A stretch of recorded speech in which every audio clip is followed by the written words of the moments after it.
You ask Tiger to calculate. This deals with finding the midpoint between 2 points. The midpoint between the 2 points is negative 17.5, 9.5. Let's solve it step by step. Plot the 2 points and calculate the midpoint using the formula. The coordinates of point 1 are, x1 equals negative 92, y1 equals 35. The coordinates of point 2 are, x2 equals 57, y2 equals negative 16. PM represents the midpoint of the 2 points.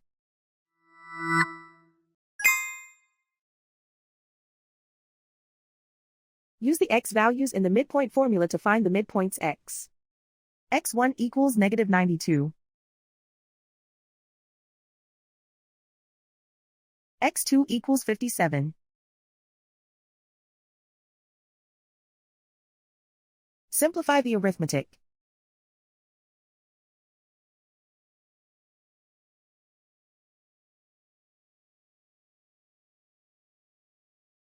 Use the y values in the midpoint formula to find the midpoints y. y1 equals 35.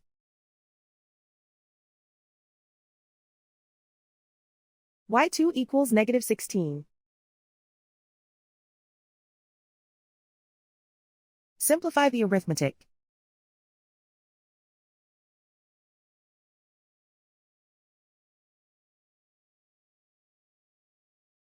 And so, the midpoint is negative 17.5, 9.5.